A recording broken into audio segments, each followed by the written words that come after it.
سورۃ الحشر، بسم اللہ الرحمن الرحیم۔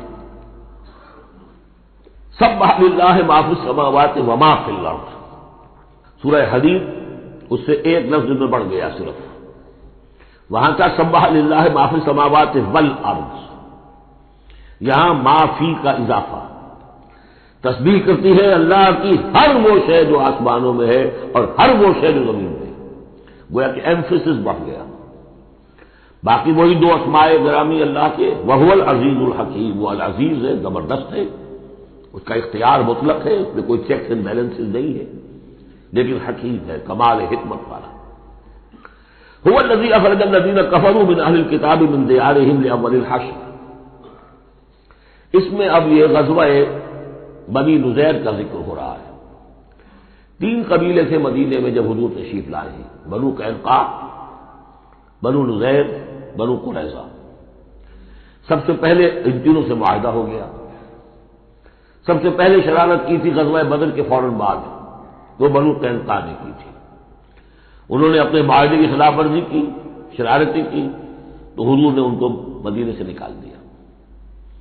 دوسری باری آئی اس کی، یہ ہے بنو نذیر۔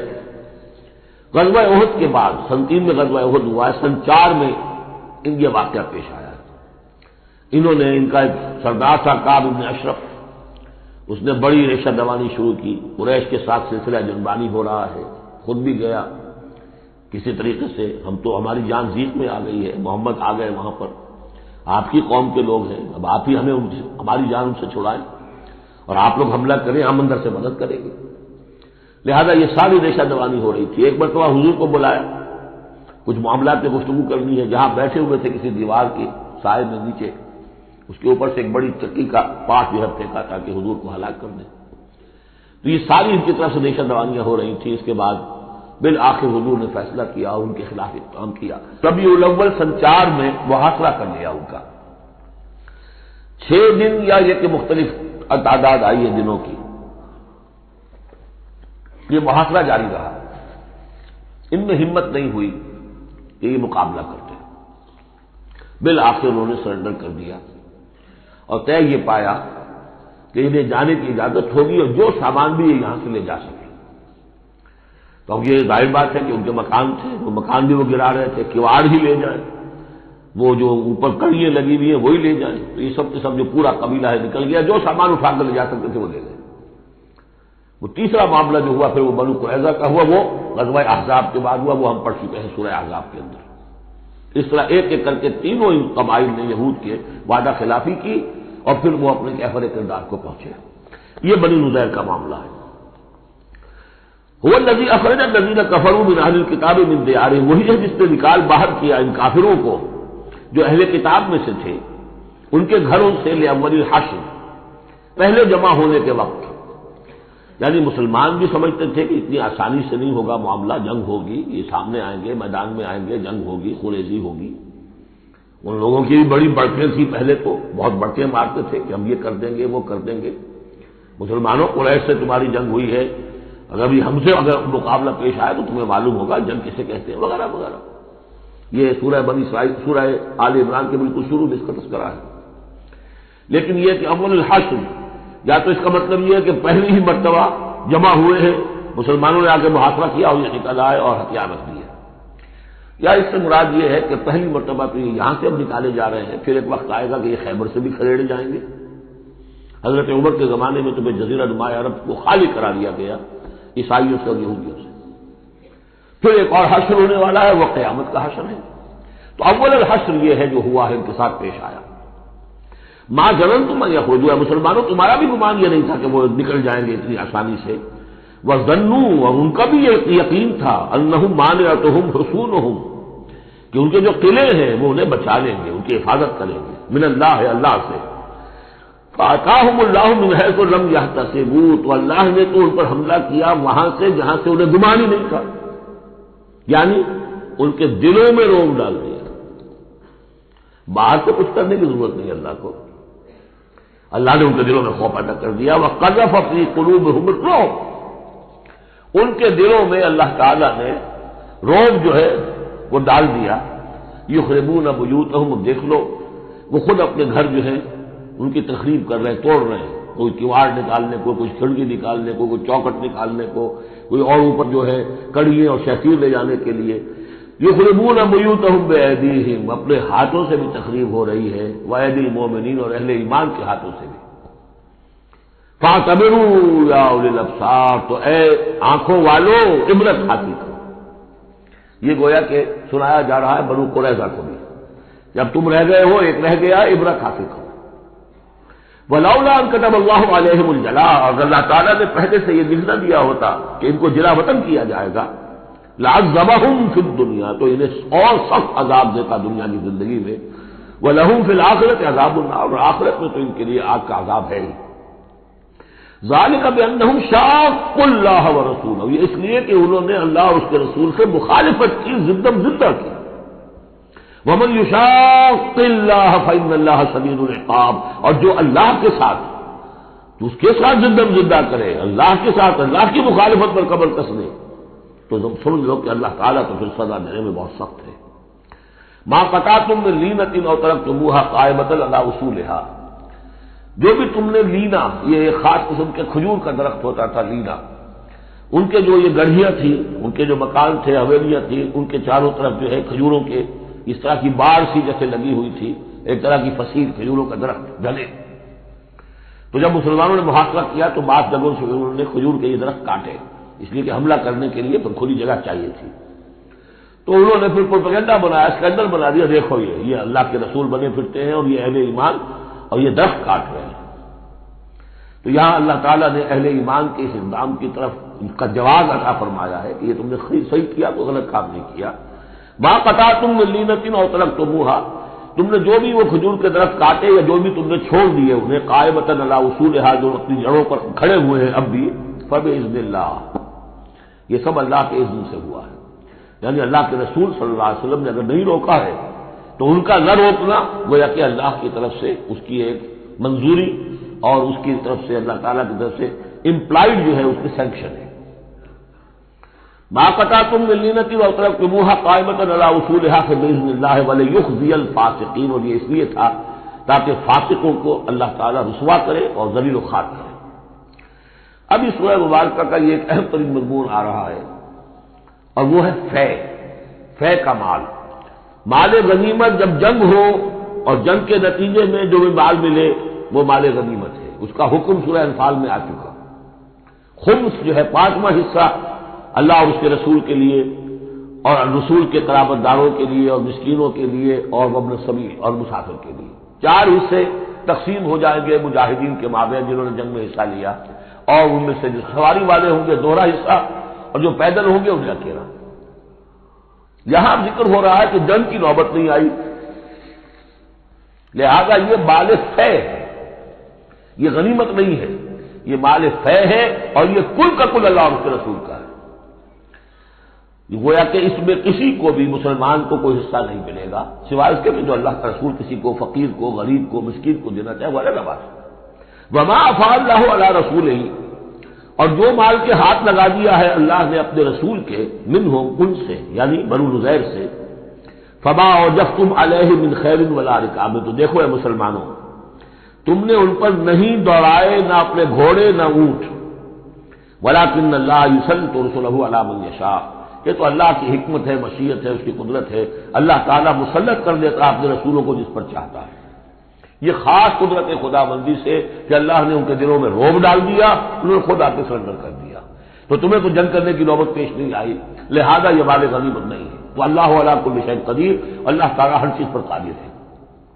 اب یہ حکم آ رہا ہے، ما افاء اللہ علی رسولہ من اہل القری، جو مال بھی ہاتھ لگا دے اللہ اپنے رسول کے ان تمام بستی والوں سے، فللہ وللرسول ولذی القربى والیتامى والمساکین وابن السبیل، اس کا جو مصرف ہے وہ یہ کہ اللہ اور اس کا رسول، اس سے مراد اسلامی ریاست، پھر رسول کے اپنے اخراجات، اپنی ازواج مطہرات کا نان نفقہ، اپنا جو ذمہ داریاں ہیں معاشرتی، پھر رسول کے قرابت دار، ظاہر بات ہے ذی القربیٰ جو ہے وہ عام آدمی کے بھی قرابت دار ہیں، ان کے ساتھ حسن سلوک ہوتا ہے، تو رسول کے بھی جو قرابت دار ہیں، اور رسول کا کوئی اور ذریعہ معاش تو ہے نہیں، والیتامى والمساکین وابن السبیل، باقی اس کے علاوہ جو مستحق ہیں، فقراء ہیں، غریب ہیں اور ان کے لیے محتاج ہیں۔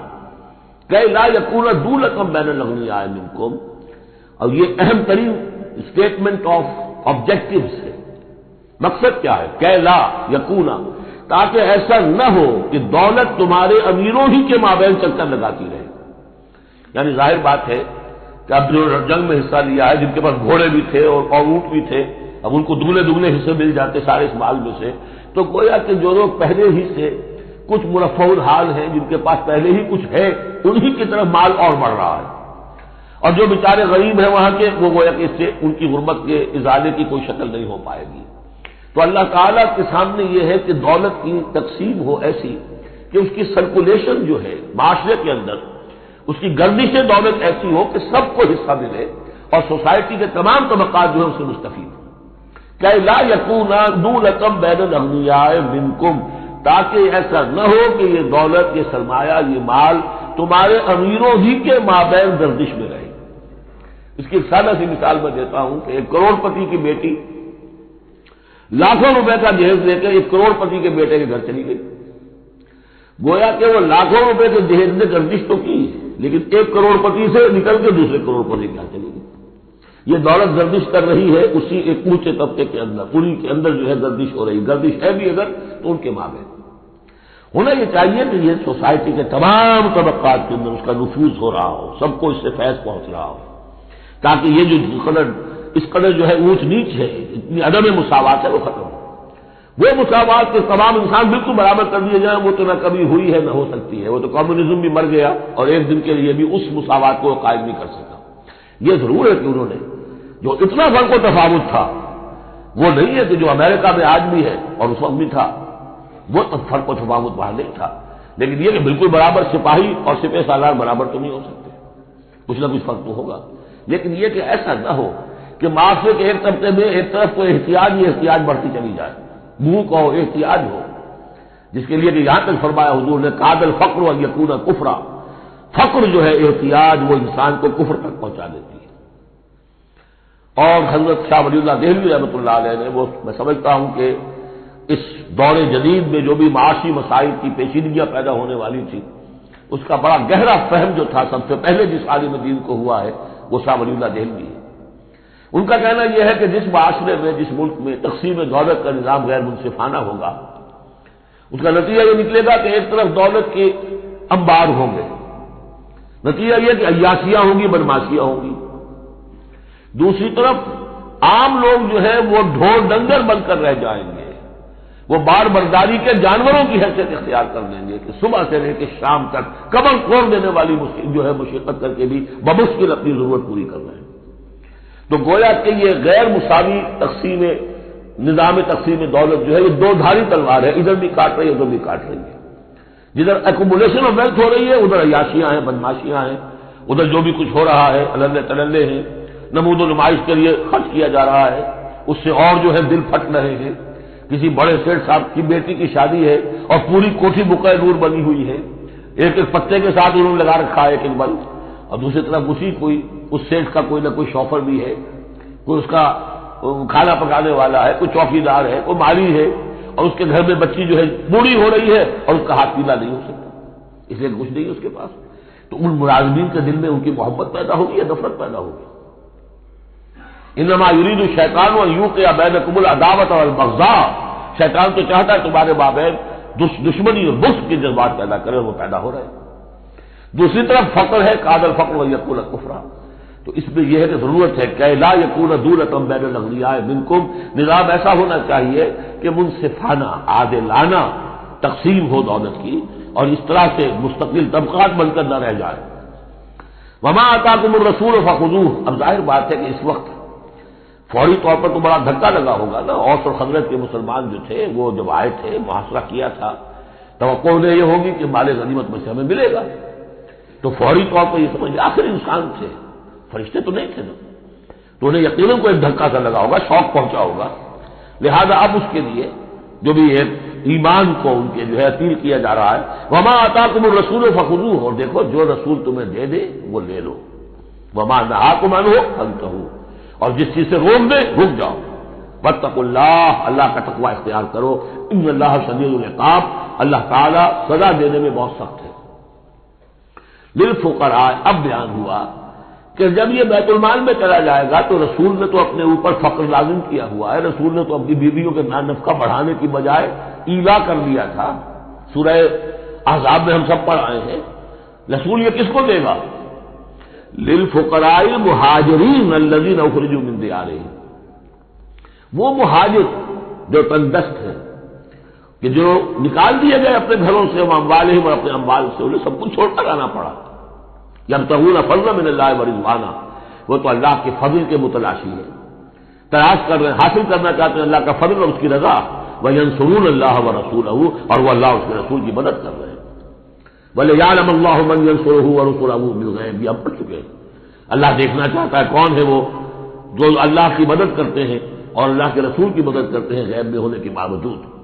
تو یہ لوگ جو ہے جان ہتھیلیوں پر رکھ کر آ گئے، مکے کو انہوں نے چھوڑ دیا، اپنے گھر بار وہاں چھوڑے ہوئے ہیں، اپنے بال بچوں کو چھوڑا ہوا ہے، تو ان کے لیے کوئی چیز نہیں ہے، تو اب اس میں سے مال فے میں سے ان کا حصہ ہوگا۔ للفقراء المہاجرین الذین اخرجوا من دیارہم واموالہم ویبتغون فضلا من اللہ ورضوانا وینصرون اللہ ورسولہ اولئک هم الصادقون، یقیناً وہ لوگ سچے ہیں، انہوں نے اپنا سچا ہونا ثابت کر دیا، صادق الایمان ہونے کا ثبوت دے دیا۔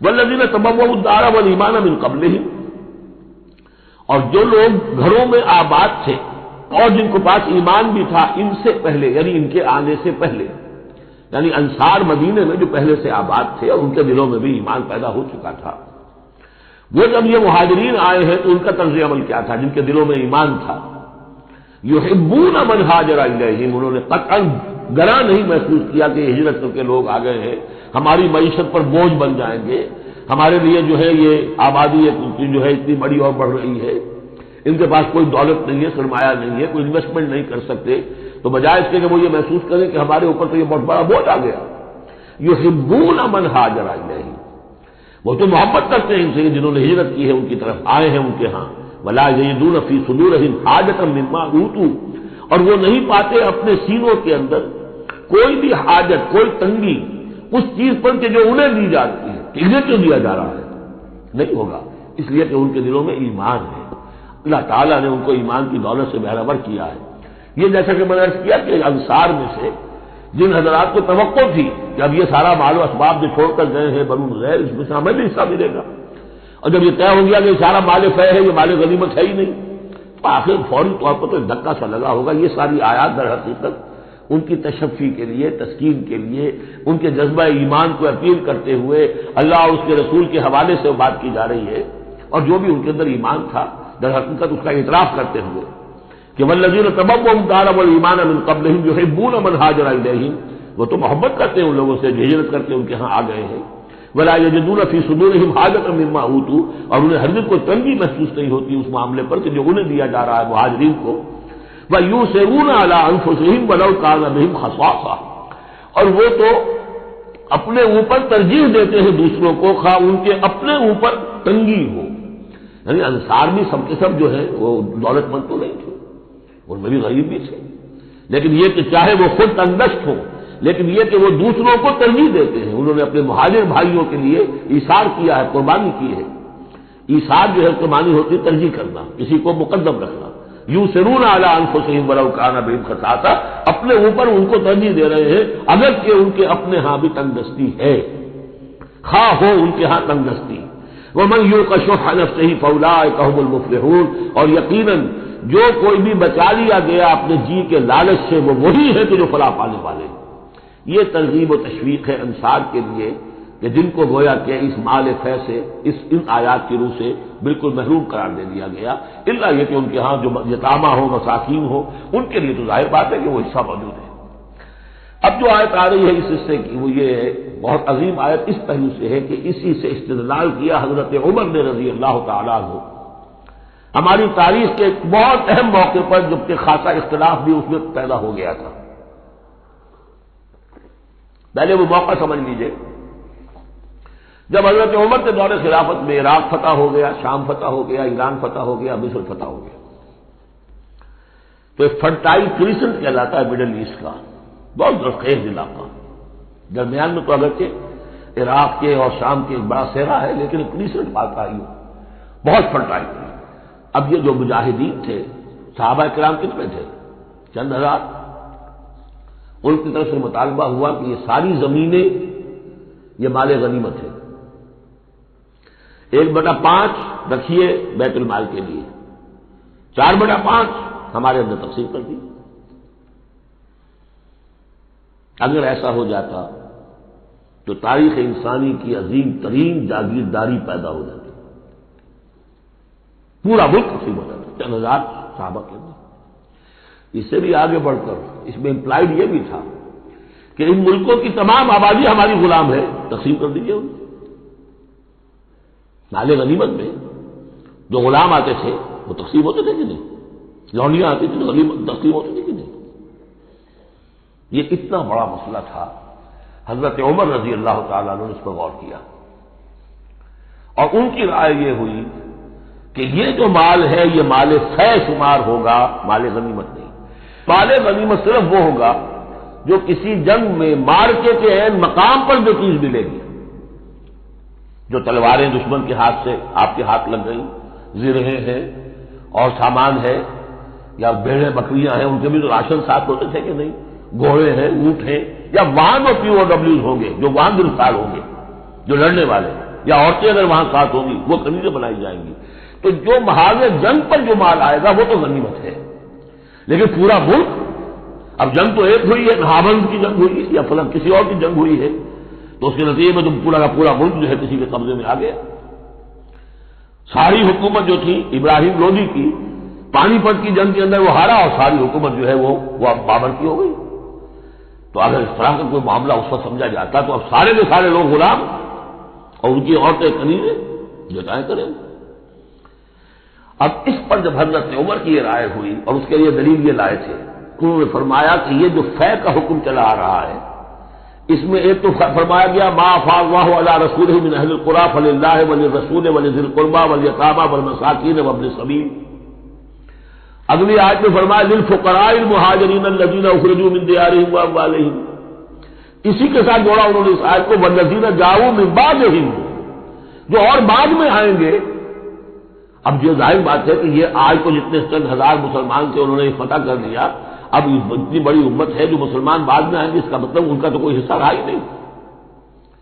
یہ بیت المال کے حصہ کی ملکیت قرار پائیں گی ساری زمینیں، تاکہ یہ امت مسلمہ کی ایک کلیکٹو ملکیت ہو، collective ownership of the whole مسلم امہ، تاکہ اس سے جو بیت المال کے اندر خراج آئے گا اس خراج سے تمام مسلمانوں کی بہبود، اور یہ کہ اللہ کے دین کی آگے نشر و اشاعت، اس کا ایک مکمل نظام، اور جو ہماری حدیں ہیں تو سرحدوں کے اوپر جو ہے فوجی پہرا، اس کے لیے باقاعدہ فوج رکھنا، اس کے لیے مسلسل جو ہے آمدنی چاہیے، اس سب کے لیے حضرت عمر نے کہا کہ یہ مال فے قرار پائے گا ان لوگوں کی اس آیت کی وجہ سے، کہ اس میں حق صرف انہی کا نہیں ہے کہ جو اس وقت ہیں، والذین جاؤوا من بعدہم، وہ جو لوگ ان کے بعد آئیں گے ان کا بھی اس کے اندر حق ہے. اس آیت سے انہوں نے استدلال کیا رضی اللہ تعالی عنہ. اور یہ بھی میں آپ کو بتا دوں کہ صحابہ میں سے بڑے اہم صحابہ نے حضرت عمر سے اختلاف کیا، ان کا نہیں یہ مال غنیمت تقسیم کیجیے.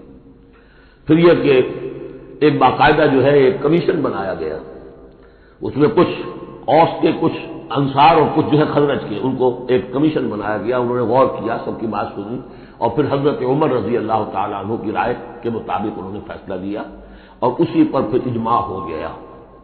اور اس سے اب مسلمان ممالک کے اندر جو اراضی ہیں ان کی دو مستقل قسمیں بن گئی ہیں، ایک اراضی عشری، ایک اراضی خراجی. عشری اراضی ان مسلمانوں کی قرار پائی اور اس علاقے کے مسلمانوں کی قرار پائی جو بغیر لڑے بھڑے ایمان لے آئے. جیسے مدینے کے لوگ، حضور نے مدینے کو فتح تو نہیں کیا بلکہ وہ تو خود لے کر آئے حضور کو، تو وہاں کی زمینیں انہی کے قبضے میں رہیں.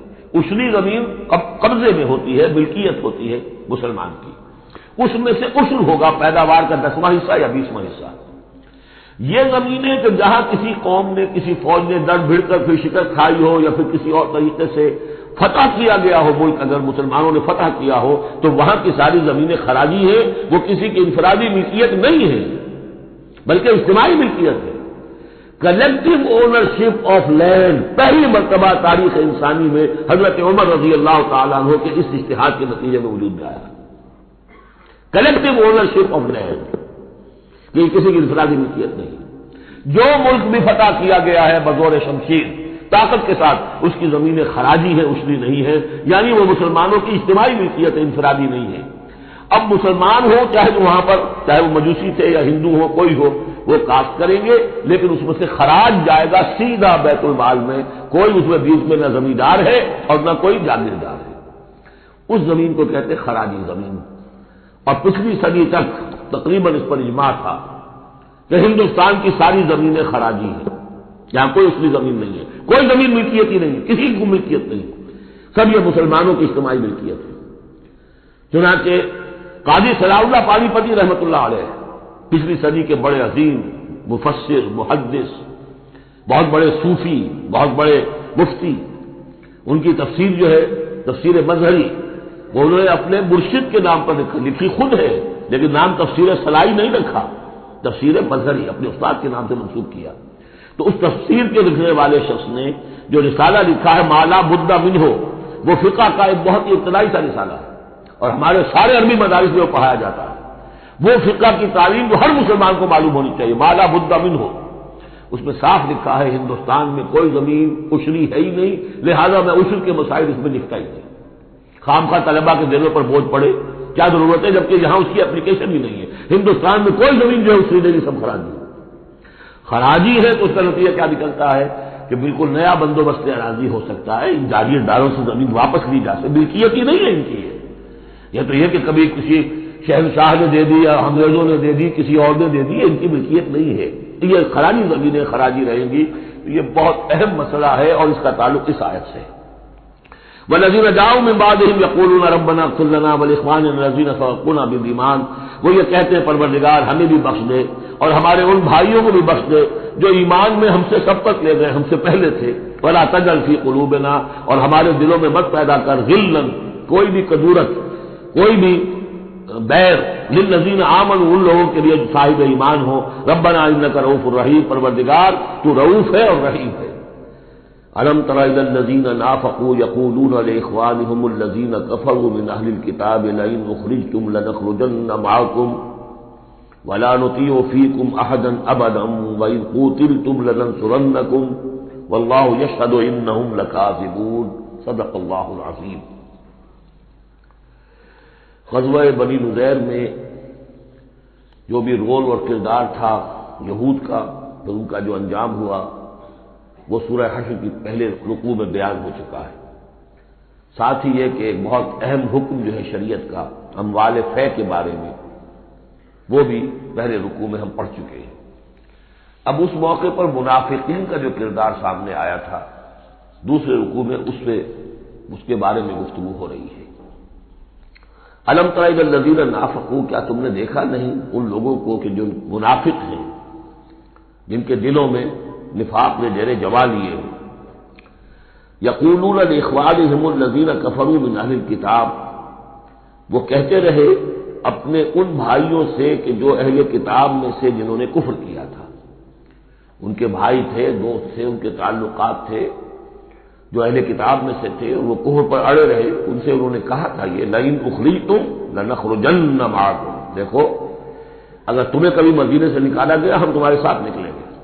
وہ دوستیاں جو ان کے درمیان حلیفانہ روابط تھے، اگر تمہیں کہیں نکالا جائے گا تو ہم بھی نکلیں گے، ولا نطیع فیکم احدا ابدا، اور تمہارے معاملے میں کبھی بھی ہم کسی بھی شخص کی اطاعت نہیں کریں گے۔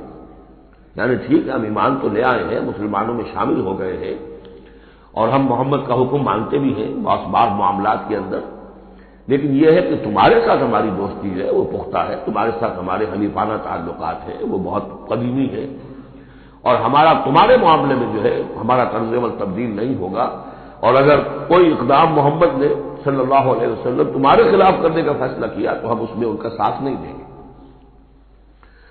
لَنَخْرُجَنَّ مَعَكُمْ وَلَا نُطِيعُ فِيكُمْ أَحَدًا أَبَدًا وَإِن قُوتِلْتُمْ لَنَنصُرَنَّكُمْ، اور اگر تمہارے ساتھ جنگ کی گئی تو ہم لازماً تمہاری مدد کریں گے۔ وَاللَّهُ يَشْهَدُ إِنَّهُمْ لَكَاذِبُونَ، اور اللہ گواہی دیتا ہے کہ وہ جھوٹ بول رہے تھے۔ لَئِنْ أُخْرِجُوا لَا يَخْرُجُونَ مَعَهُمْ، اگر وہ نکالے جائیں گے وہ ان کے ساتھ نہیں نکلیں گے۔ وَلَئِنْ قُوتِلُوا لَا يَنصُرُونَهُمْ، اور اگر ان سے جنگ کی جائے گی تو وہ ان کی مدد نہیں کریں گے۔ وَلَئِن نَصَرُوهُمْ لَيُوَلُّنَّ الْأَدْبَارَ، اور اگر کہیں ان کی مدد کر بیٹھیں گے تو فوراً بھاگیں گے، پیچھے دکھا دیں گے، ثُمَّ لَا يُنصَرُونَ، اور پھر ان کی کہیں سے مدد نہیں ہو سکے گی۔ یعنی اگر ان میں جمع مردی ہوتی تو یہ سچے مسلمان ہی کیوں نہ بن گئے ہوتے؟ ایمان لائے تھے، اگر ہمت ہوتی ان میں، کوئی قوت ارادی ان کی صحیح ہوتی، کوئی غیرت اور حمیت ہوتی، کوئی اپنی ہی ذات کی عزت کا کوئی خیال ہوتا، تو یہ ہر سے بادہ بات پھر ایمان لانے کے بعد ان کا طرز عمل جو ہے کیوں نہ وہی ہو جاتا کہ جو اہل ایمان کا تھا۔ بودے ہیں، بودے ہونے کی وجہ سے تو دفاق پیدا ہوا ہے۔ اب اگر یہ کہتے ہیں کہ ہم تمہاری مدد کریں گے اور لازماً لڑ جائیں گے، ہر ایک سے لڑ جائیں گے، تو یہ سب جھوٹ ہے۔ اول تو یہ کہ اگر یہ نکالے گئے تو وہ ان کے ساتھ نہیں نکلیں گے، ان سے جنگ کی گئی تو ان کا ساتھ نہیں دیں گے، اور اگر کوئی اکا دکا ان میں سے ایسا نکل بھی آیا سر پھرا کہ جو اپنے اس وعدے کو پورا کرنے کے لیے ان کے ساتھ شامل ہو کر جنگ کرے گا، تو پھر یہ کہ جھٹ وہ بھاگ جائے گا، میدان چھوڑ جائے گا اور یہ تکلیف دکھا دے گا۔ لَأَنْتُمْ أَشَدُّ رَهْبَةً فِي صُدُورِهِم مِّنَ اللَّهِ، مسلمانوں یقیناً تمہارا ڈر ان کے دلوں میں کہیں زیادہ ہے بنسبت اللہ کے ڈر کے۔ یہ اللہ سے اتنا نہیں ڈرتے جتنے کہ تم سے ڈرتے۔ ذَلِكَ بِأَنَّهُمْ قَوْمٌ لَا يَفْقَهُونَ، اور یہ اس لیے ہے کہ انہیں اصل سمجھ حاصل نہیں۔ اصل سمجھ حاصل ہو تو ایمان حاصل ہو جائے، علم حقیقی حاصل ہو جائے، پھر آدمی جان لے کہ اصل زندگی تو آخرت کی زندگی ہے، دنیا کی زندگی تو کھیل کود اور تماشا ہے، اس کے سوا کچھ نہیں۔ لا یقاتلونکم جمیعا، یہ کبھی بھی جنگ نہیں کریں گے تمہارے خلاف مل کر، الا فی قری محصنۃ، مگر یہ کہ کہیں ایسی بستیوں میں کہ جن کو پوری طرح فورٹیفائڈ ہو، جن کی کہ فصیلیں کھڑی ہوں، مضبوط ہوں، ان کے اندر سے ہو کر جنگ کریں گے، او من وراء جدر، یا دیواروں کے پیچھے سے، باسہم بینہم شدید، ان کے آپس کے جھگڑے جو ہے وہ بہت سخت ہے۔ اگر تو خلوص اور اخلاص کسی بھی شخص کے اندر ہو تو اللہ کے ساتھ مخلص کیوں نہ ہو جائے گا، اللہ کے رسول کے ساتھ کیوں نہ مخلص ہو جائے گا۔ ظاہر بات ہے کہ بزدلی اور خود غرضی یہ دو چیزیں ہیں کہ جو در حقیقت ان کے مزاج کا جزو لا ينفک ہے، اور وہی تو اصل سبب ہے ان کے نفاق کا۔ تو یہ کسی اور کے ساتھ کیسے مخلص ہو جائیں گے؟ تحسبهم جميعا وقلوبهم شتى، تم سمجھتے ہو کہ یہ یکجا ہیں، اکٹھے ہیں، ان کا متحدہ محاذ ہے، جبکہ دل کے دل پھٹے ہوئے۔ ہمارے یہاں بھی سیاسی متحدہ محاذ چاہے وہ نظام مصطفیٰ تحریک کا بنا تھا، اس کا بھی حال سب کو معلوم ہے، جو اس کے لیڈر جو ہے علماء کرام ایک دوسرے کے پیچھے نمازیں نہیں پڑھتے تھے، متحدہ محاذ تھا، وہ اتحاد کیسا تھا؟ وہی بات، باسہم بینہم شدید، ان کے تو آپس کے اختلافات جو ہے وہ بہت شدید ہیں، ان کی آپس کی دشمنیاں، صدورتیں، کینے۔ تحسبہم جمیعا، تم سمجھتے ہو کہ یہ جمع ہے، اکٹھے ہیں، وقلوبہم شتیٰ، دل پھٹے ہوئے۔ ذالک بانہم قوم لا یعقلون، اور یہ اس لیے کہ وہ ایک ایسا گروہ ہے کہ جو عقل سے کام نہیں لیتے۔ کمثل الذین من قبلہم قریبا ذاقوا وبال امرہم، جیسے قصہ ان کا ہوا جو ان سے پہلے تھے ماضی قریب میں، یعنی بنو قینقاع۔ سب سے پہلے بنو قینقاع کا معاملہ ہوا تھا، پھر یہ بنی نضیر کا ہوا، پھر 5ویں سال میں غزوہ احزاب کے ضمیمے کے طور پر بنو قریظہ کا ہوا۔ وَلَهُمْ عَذَابٌ أَلِيمٌ، ان کے لیے بہت ہی دردناک عذاب ہے۔ کمثل الشیطان، یا پھر مثال ہے شیطان کی، اذ قال للانسان اکفر، جبکہ وہ انسان سے کہتا ہے کرو کفر، فلما کفر، اور جب انسان کفر کرتا ہے قال انی بریء منک انی اخاف اللہ رب العالمین، وہ کہتا ہوں میں تم سے علیحدہ ہوں، میرا تم سے کوئی تعلق نہیں، میں تو اللہ سے ڈرتا ہوں جو تمام جہانوں کا رب اور مالک و پروردگار ہے۔ فَكَانَ عَاقِبَتُهُمَا أَنَّهُمَا فِي النَّارِ خَالِدَيْنِ فِيهَا، تو ان دونوں کی عاقبت یہ ہے کہ وہ شیطان بھی اور وہ انسان بھی، دونوں کی عاقبت یہ ہے کہ وہ رہیں گے آگ میں اور ہمیشہ ہمیشہ رہیں گے۔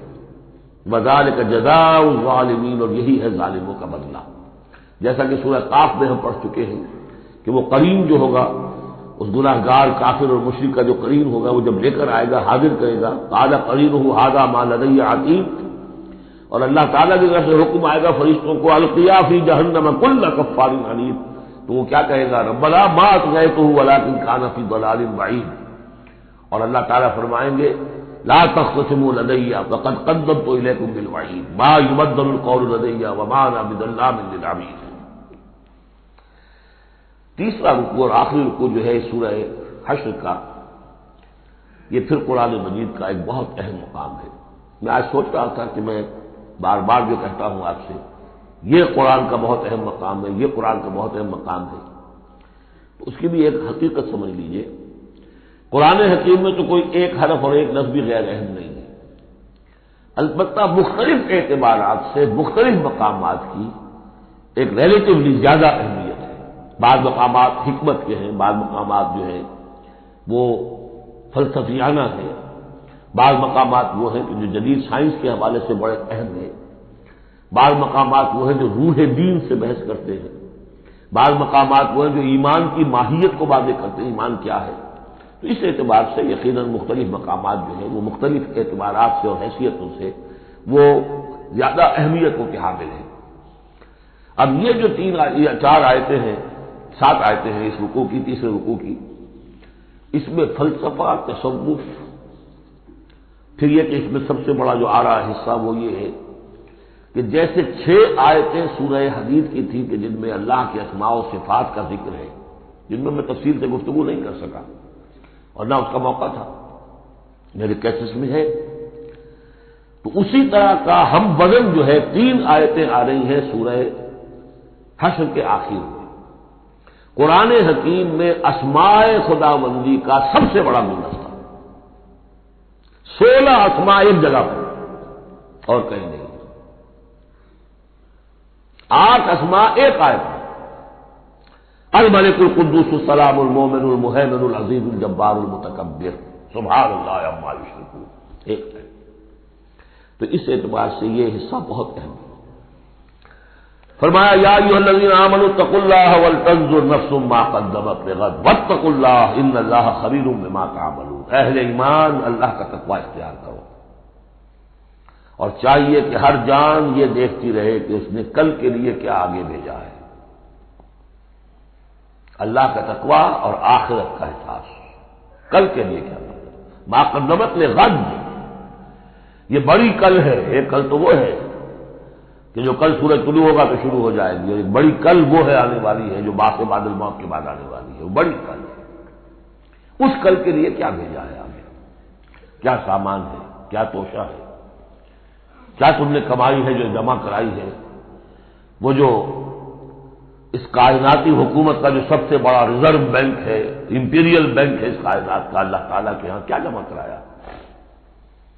اور دیکھیے 2 مرتبہ ایک آیت میں واتقوا اللہ، اللہ کا تقوی، اللہ کا خوف، لیکن یہ خوف اصل میں اس طرح کا خوف نہیں ہوتا جو کسی خوفناک شے کا خوف ہوتا ہے۔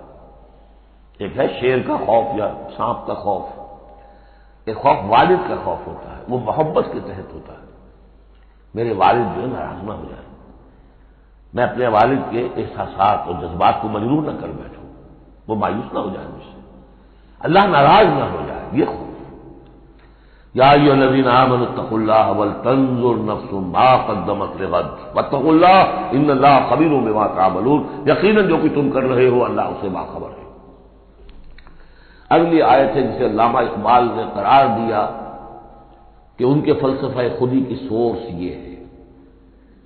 سید نذیر نیازی نے ہمارے ہاں قرآن کانفرنس میں باقاعدہ بیان کیا، ان کے مضمون میں بھی موجود ہے یہ، کہ میں نے حضرت علامہ سے یہ سوال کیا کہ آپ کے فلسفہ خودی کے بارے میں بڑی جیب گوئیاں ہوتی ہیں، کوئی کہتا ہے کہ فلاں نشے سے آپ نے اخذ کر لیا ہے، فلاں سے کر لیا ہے، آپ بتائیے کہ آپ کے فلسفہ خودی کی سورس کیا ہے۔ تو علامہ نے فرمایا کہ اچھا کل آ جانا فلاں وقت۔ تو کہتے ہیں کہ میں اتنا خوش رہا کہ شاعر مشرق اور حکیم الامت مجھے یہ اعزاز بخش رہے ہیں کہ میں جاؤں گا اور وہ مجھے ڈکٹیٹ کرائیں گے کہ میرے فلسفہ خودی کی سورس کیا ہے۔ تو میں گیا اور بہت خوش گیا، پینسل کاپی لے کر گیا، جب میں گیا تو ذرا قرآن مجید اٹھا لاؤ، تو ایک تو مجھ پر وہ ویسی پڑ گئی، پھر کہا کہ ذرا کھولو سورہ حشر نکالو اور یہ آیت پڑھو، وَلَا تَكُونُوا كَالَّذِينَ نَسُوا اللَّهَ فَأَنسَاهُمْ أَنفُسَهُمْ أُولَٰئِكَ هُمُ الْفَاسِقُونَ، یہ ہے میرے فلسفہ خودی کی سورس۔ دیکھنا مسلمانوں، ان لوگوں کی طرح نہ ہو جانا جنہوں نے اللہ کو بھلا دیا، تو اللہ نے انہیں اپنے آپ سے غافل کر دیا۔ فَأَنسَاهُمْ أَنفُسَهُمْ، اس کے کیا معنی؟ کیا کوئی خدا سے غافل جو اپنے آپ کو بھول جاتا ہے؟ اپنے پیٹ کا خیال نہیں رہتا اس کو؟ اپنے جسم میں کوئی پھوڑا نکل آئے تو علاج نہیں کراتا؟ کس چیز سے غافل ہے؟ وہ اپنے جسم سے غافل نہیں، وہ اپنے حیوانی وجود سے غافل نہیں، اس کے تقاضوں سے غافل نہیں، اس کی اپکیپ، اس کی مینٹیننس، اس کی ویئر اینڈ ٹیئر کو درست کرتے رہنا، کسی چیز سے غافل نہیں۔ معلوم ہوا کہ اس حیوانی وجود کے علاوہ کوئی حیثیت ہے انسان کی، اصل حقیقت جس کو انسان بھول جاتا۔ اور یہ ہم پڑھ چکے ہیں سورہ مجادلہ کے اندر بھی الفاظ آئے تھے کہ شیطان نے انہیں اللہ کو بھلا دیا۔ فَأَنْسَاهُمْ ذِكْرَ اللَّهِ اسْتَحْوَذَ عَلَيْهِمُ الشَّيْطَانُ فَأَنْسَاهُمْ ذِكْرَ اللَّهِ، شیطان نے ان پر قابو پا لیا ہے اور انہیں بھلا دیا ہے، اللہ کے ذکر سے غافل کر دیا ہے۔ تو جو لوگ اللہ کو بھلا دیتے ہیں وہ اپنے آپ سے، اپنی اصل حقیقت سے غافل ہو جاتے ہیں۔ وہ اپنے آپ کو کیا سمجھتے ہیں؟ حیوان۔ اور آج کا ہماری جو تہذیب کا جو مرکزی نقطہ ہے آج کا گلوبل سویلائزیشن کا، کہ انسان میرا حیوان ہے، اور اس میں سب سے بڑا پارٹ پلے کیا ہے ڈاروین کے نظریہ اتخاذ ہے۔ حیوان جیسے اور حیوان ہے ویسا حیوان انسان ہے۔ اتنا ہی فرق ہے نا جتنا گھوڑا اور گدھا۔ گدھا ذرا کوس قسم کا ہے، ذرا گٹیا رف قسم کا جانور ہے، اور ذرا گھوڑا فائن ہے، ریفائنڈ ہے، تمکنت والا ہے۔ باقی بنیادی فرق کیا ہے گدھے میں اور گھوڑے میں؟ اسی طرح گوریلا اور شمپینزی اور انسان، کیا فرق ہے؟ اتنا ہی فرق ہے جتنا گدھے اور گھوڑے میں ہے، اتنا ہی گوریلا اور شمپینزی اور انسان میں ہے، کوئی فرق نہیں۔ وہی موٹیو جو ان کے ہیں وہی موٹیو ان کے ہیں، سارے وہی موٹیو ہیں۔ سائیکالوجی ہے تو اسی پر چل رہی ہے، جو محرکات عمل ہے انسان کے وہ وہی ہے جو حیوان کے، کوئی اور نہیں۔ یہ ہے اصل میں اس دور کا المیہ، اللہ کو بھول جانا اور اپنی اصل حقیقت یعنی روح۔ اللہ کو بھلاؤ گے تو تمہارے اندر جو ڈیوائن ایلیمنٹ اس نے پھونکا تھا اس سے غافل ہو جاؤ۔ اب کیا رہ گئے تم؟ میرے حیوان۔ میں نے آپ کو اس سے پہلے بھی وہ اپنشد کا جملہ سنایا ہے، Man in his ignorance identifies himself with the material sheaths which encompass his real self. Real self تو میری انا ہے، میری خودی ہے، اور یہ انا خودی فلسفیانہ الفاظ ہے کس شے کے لیے؟ وہ جو روح ہے میرے اندر ہے، نور تجلی بھی اسی خاک میں پنہا، غافل تو میرا صاحب ادراک نہیں ہے۔ نقطۂ نوری کے نام او خودی، زیر خاک ماں شرار زندگی، لیکن اس سے غافل، جب اس سے غافل حیوان رہ گئے۔ جب حیوان ہو گئے اولئک ھم الفاسقون، تو حیوان کے لیے تو کوئی مورل لا ہے نہیں۔ اور ارلی فرینچ لٹریچر جو ہے پچھلی سینچری کا وہ سارا اسی پر بیسڈ ہے۔ وہ ساری دلیل یہاں سے لاتے ہیں کہ انسانوں نے اپنے اوپر قیدیں لگا دی ہے، بیوی بیٹی ماں میں فرق کرنا، حیوانات میں کوئی فرق کرتا؟ نیوڈسٹ کلب سے اگر پوچھے کہتے ہیں حیوانات میں سے کوئی لباس پہنتا کہ انسان نے خواب کا تکلف ایجاد کر لیا۔ ان کے لیے سورس ہے وہی حیوانوں کی زندگی، انہیں سے سبق حاصل کرو۔ یہ ہے انسان کے اندر صرف حیوان نہیں ہے، جیسے کہ شیخ سعدی نے کہا تھا آدمی زیادہ طرفہ معجون است از فرشتہ سرشتہ وز حیوان۔ یہ جو انسان ہے آدم زاد یہ معجون مرکب ہے، اس میں فرشتہ بھی، سرشتہ کہتے ہیں گوندنے کو، آٹے کو پانی کو ملا کر گوندتے ہیں آپ، یکجان کرتے ہیں، تو از فرشتہ سرشتہ وز حیوان، اس میں ایک فرشتہ بھی ہے ایک حیوان بھی ہے، دونوں گدے ہوئے۔ فرشتہ ہے روح، عالم امر کی شے، اور وہ روح سے پیدا کیا۔ روح بھی روح عالم امر کی شے، یہ سلونت علی روح قل روح من امر ربی، یہ بھی نور سے پیدا کی گئی، نقطۂ نوری یہی ہے۔ تو ولا تکونوا کالذین نسوا اللہ فانساہم انفسہم اولئک ھم الفاسقون۔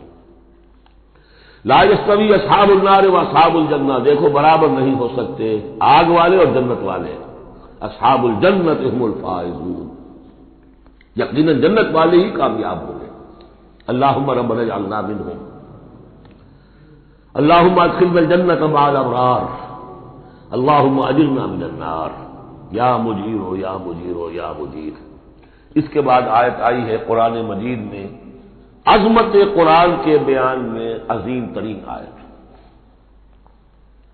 لو انزلنا هذا القرآن على جبل لرأيته خاشعا متصدعا من خشية الله، اگر ہم اس قرآن کو اتار دیتے کسی پہاڑ پر تو تم دیکھتے کہ وہ دب جاتا، متصدعا پھٹ جاتا، من خشیت اللہ، اللہ کے خوف سے۔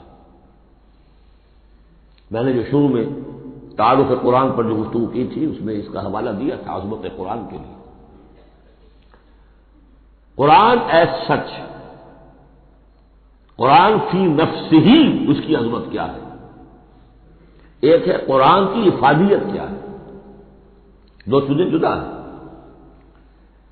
ایک فی نفسہ ہی وہ کیا ہے، اس کی عظمت کیا ہے، ایک یہ کہ اس کا فائدہ کیا ہے، افادیت کیا ہے۔ افادیت پر بس یہ آیت پڑھ چکے، لیکن خاص طور پر دو آیتیں سورہ یونس کی، یا ایھا الناس قد جاءتکم موعظۃ من ربکم وشفاء لما فی الصدور وہدی ورحمۃ للمؤمنین قل بفضل اللہ وبرحمتہ فبذلک فلیفرحوا ھو خیر مما یجمعون۔ لیکن قرآن فی نفسہ ہی، اگر ہم اسے اتار دیتے کسی پہاڑ پر تو تم دیکھتے کہ وہ دب جاتا، پھٹ جاتا۔ اور اس کے لیے میں تشریح کر چکا ہوں، سورہ اعراف میں جو معاملہ ہوا تھا کہ حضرت موسیٰ علیہ السلام نے عرض کیا تھا اللہ سے رب ارنی انظر الیک، اور اللہ نے فرمایا کہ تم مجھے نہیں دیکھ سکتے، لن ترانی ولکن انظر الی الجبل فإن استقر مکانہ فسوف ترانی، ذرا اس پہاڑ کو دیکھو، ہم اپنی تجلی اس پر ڈالیں گے، اگر وہ سہار جائے، کھڑا رہ جائے اپنی جگہ پر، برداشت کر جائے تو تم بھی سمجھنا کہ ہاں ہمیں دیکھ سکو گے۔ فلما تجلی ربہ للجبل، جب اس کے رب نے ایک اپنا پرتو، ایک جلوہ، ایک تجلی کیا ہے؟ روشنی، ایک نور، اس نور کا جو اللہ نے تعالی نے وہ پرتو ڈالا اس پہاڑ پر، جعلہ دکا وخر موسیٰ صعقا، وہ ریزہ ریزہ ہو گیا، اور تجلی باری تعالی، ذات باری تعالی کی تجلی کے بالواسطہ مشاہدے کا اثر ہوا ہے کہ حضرت موسیٰ بے ہوش ہو کر گر گئے۔ اب نوٹ کیجئے، یہ بالکل وہی بات ہے جو تمثیل کی شکل میں آ رہی ہے۔ فرق کیا ہے؟ وہ تجلی ذات تھی باری تعالی کی، یہ تجلی صفات ہے۔ کلام اللہ، اللہ کا کلام ہے، کلام متکلم کی صفت ہوتا ہے، اس کی بھی تاثیر وہی ہے جو ذات باری تعالیٰ کی تاثیر ہے۔ اس کو علامہ اقبال نے ادا کیا ہے، فاش گویم آنچ در دل مضمرست، میں صاف ہی کھول کے بیان کر دوں جو میرے دل میں مضمر ہے، چھپی ہوئی بات ہے۔ این کتابیں نیست چیزیں دیگر است، یہ قرآن کتاب نہ سمجھو اسے، کتاب میں کچھ اور ہے۔ کیا ہے؟ مثل حق پنہاں ہم پیداست، آج ہم نے وہ آیت بھی پڑھ لی، الظاہر والباطن، اللہ ظاہر بھی ہے الباطن بھی ہے، تو ذات باری تعالیٰ جیسے الظاہر بھی ہے الباطن بھی ہے، اسی طرح مثل حق پنہاں وہ ہم پیداست، یہ چھپا ہوا بھی ہے اور ظاہر بھی ہے، سامنے بھی ہے۔ اس لیے میں بیان کر چکا ہوں وہاں سورہ واقعہ میں، لا یمسہ الا المطہرون، جب تک کہ اندر پاک نہ ہو چکا ہو قرآن کی حقیقی معرفت اور معانی تک انسان پہنچ نہیں سکتا، چھلکوں تک رہے گا، ہڈی ہوگی اس کے ہاتھ میں، گودا نہیں ہوگا اس کے پاس۔ ناز قرآن مغزہ برداشت استخاں پیش سگاں انداختے، مغز تک نہیں پہنچ سکتا۔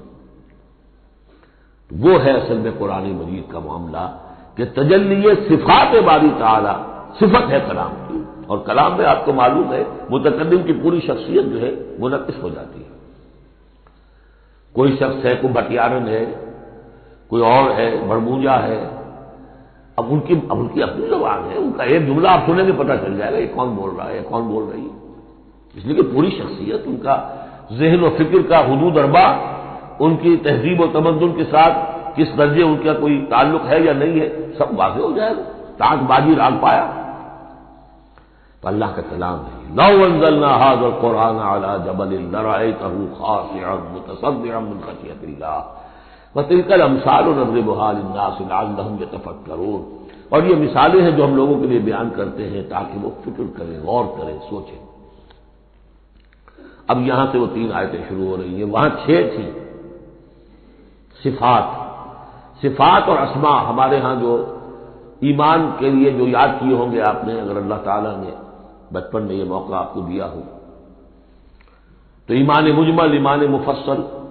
ایمان مجمل کے الفاظ کیا ہے؟ آمنت باللہ کما ہوا باسمائہ و صفاتہ وقبلت جمیع احکامہ۔ تو اسماء اور صفات باری تعالیٰ کے موضوع پر سورہ حدید کی پہلی 6 آیات، یہ قرآن مجید کا ذروہ سلام ہے، چوٹی۔ سلام چوٹی، ذروہ کہتے ہیں اونٹ کے کوہان کو، کوہان کی بھی اونچی جو سب سے نمایاں شے ہوتی ہے۔ اسماء پر یہ سب سے بڑا گلدستہ ہے۔ اور ایک خاص بات جو میں نے وہاں نوٹ نہیں کرائی تھی آپ کو، سورہ حدید میں واحد مقام ہے قرآن مجید کا جہاں اسماء باری تعالیٰ کے مابین حرف عطف واو آیا ہے، هو الاول والآخر والظاہر والباطن، اور کہیں نہیں۔ 4 اسماء آئے ہیں سورہ جمعہ کے شروع میں، یسبح للہ ما فی السماوات و ما فی الارض الملک القدوس العزیز الحکیم، کوئی حرف واو نہیں۔ اور 8 اسماء آئیں گے یہاں پر، الملک القدوس السلام المومن المہیمن العزیز الجبار المتکبر، کوئی حرف واو نہیں۔ وہو العزیز الحکیم، یہ نہیں هو العزیز والحکیم نہیں۔ اس کی وجہ کیا ہے؟ اللہ تعالیٰ کے تمام اسماء، اللہ کی تمام صفات اس کی ذات میں بیک وقت موجود ہے۔ واو میں تو مغایرت پیدا ہو جاتی ہے، واو میں تراخی پیدا ہو جاتی ہے، لیکن یہاں کیوں آئے سورہ حدید میں؟ اس لیے کہ اول و آخر بیک وقت نہیں ہو سکتے، وہ حال عقلی ہے۔ ظاہر و باطن ایک وقت نہیں ہو سکتے، میرا ظاہر میرا باطن یہ تو ایک ہی وقت میں موجود ہے۔ قرآن کا ظاہر اور قرآن کا باطن ایک وقت میں موجود ہے، اول و آخر ایک نہیں ہو سکتے، اس لیے وہاں واو لایا گیا، هو الاول والآخر والظاہر والباطن۔ بہرحال اب یہاں پر نوٹ کیجیے، هو اللہ الذی لا الہ الا هو، وہی ہے اللہ جس کے سوا کوئی الہ نہیں، عالم الغیب والشہادہ، جاننے والا ہے کھلے کا اور چھپے کا، وہ بھی جو تمہارے سامنے ہے اور وہ بھی جو تمہاری نگاہوں سے پوشیدہ ہے۔ اس لیے کہ غیب اور شہادہ جو ہے یہ ہمارے اعتبار سے، اللہ کے اعتبار سے نہیں، وہی ہے اللہ کے جس کے سوا کوئی الہ نہیں۔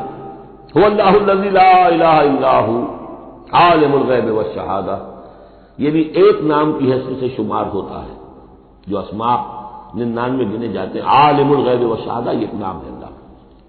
اور میں عرض کر رہا تھا کہ اللہ کے لیے سب شہادہ ہی شہادہ، غیب ہے ہی نہیں، اس نقطے کو یہاں سمجھ لیجیے، اس لیے کہ سورہ جن میں آئے گا پھر دوبارہ اور بہت اہم طریقے پر آئے گا۔ جب قرآن میں غیب اور شہادہ کا لفظ آتا ہے وہ ہمارے اعتبار سے، کہ ہمارے لیے ایک چیز وہ ہے کہ جو ہمارے حواس خمسہ کی گرفت کے دائرے کے اندر آ جاتی ہے، چاہے وہ ٹیلیسکوپ سے آئی ہے اور چاہے وہ مائکروسکوپ سے آئی ہے، لیکن دیکھنے والی شے ہماری آنکھ ہے۔ غیب وہ ہے کہ ہم سے چھپا لیا گیا، جنت ہے، دوزخ ہے، آخرت ہے، فرشتے ہیں، خود سب سے بڑی ذات باری تعالیٰ ہے، لیکن اللہ ہر شے کا جاننے والا۔ هو الرحمن الرحیم، وہ رحمان ہے اور رحیم ہے، اس پر سورہ فاتحہ پڑھتے ہوئے میں نے وضاحت کی تھی۔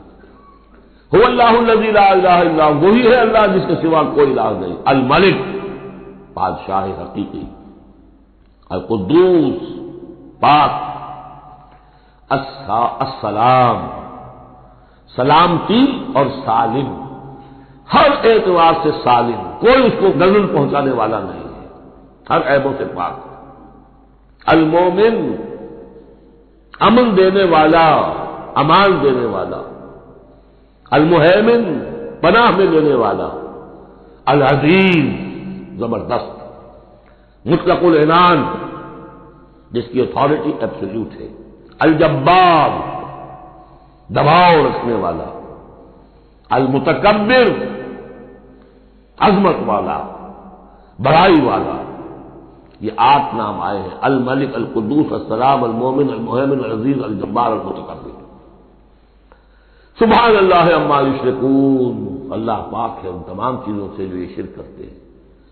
هو اللہ الخالق البارئ المصور، وہی ہے اللہ. اب 3 نام اور آگے, الخالق الباری المصور. ان میں خاص ربط ہے. خلق, اس میں سب سے پہلے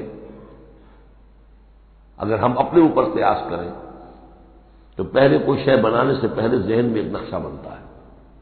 بڑھئی نے میز بنانی ہے, اس کے ذہن میں میز کا نقشہ پہلے بن چکا ہے. کرسی بنانی, کرسی کا نقشہ بن چکا ہے. یہ اس کی ذہنی تخلیق ہے. پھر وہ اسے ظاہر کرتا ہے عالم واقعہ میں. وہ لکڑی کی میز بنا کر اسے واقعہ نمایاں کر دیتا ہے, لے آتا ہے. پھر اس کی تصویر, فنیشنگ ٹچز, اس کو رنگ روغن, یہ تینوں مرحلے ایک ہی پروسیس کے ہیں. اللہ نے تخلیق فرمائی, پھر اس کو ظاہر کیا عدم کے پردے سے نکال کر اور وجود کے پردے میں لے آیا. باری, بڑا کہتے ظاہر کرنے والا. من قبل ان نبرأہا, اس سے پہلے کہ ہم اسے ظاہر کریں. ما اصاب من مصیبت فی الارض ولا فی انفسکم الا فی کتاب من قبل ان نبرأہا. سورہ حدید میں آج پڑھ چکے ہیں. وہی ہے الخالق الباری المصور, لہ الاسماء الحسنی. تمام اچھے نام اسی کے ہیں. یسبح لہ ما فی السماوات والارض, یہاں نوٹ کر لیجئے, یسبح لہ ما فی السماوات وما فی الارض نہیں ہے, یسبح لہ ما فی السماوات والارض. سورہ حدید کے شروع میں تھا سبح للہ ما فی السماوات والارض. سورہ حشر میں آیا سبح للہ ما فی السماوات وما فی الارض. یہاں یسبح للہ ما فی السماوات والارض, اور پھر 2 مرتبہ آئے گا یسبح للہ ما فی السماوات وما فی الارض. سورہ جمعہ کے شروع میں بھی, سورہ تغابن کے شروع میں بھی. وہو العزیز الحکیم. دیکھیے اس سورہ مبارکہ کی خصوصیت یہ ہے, شروع بھی ہوئی تسبیح کے ساتھ, اختتام بھی تسبیح کے ساتھ. شروع میں بھی العزیز الحکیم, زبردست حکمت والا, آخر میں بھی العزیز الحکیم. بارک اللہ لی ولکم فی القرآن العظیم ونفعنی وإیاکم بالآیات والذکر الحکیم.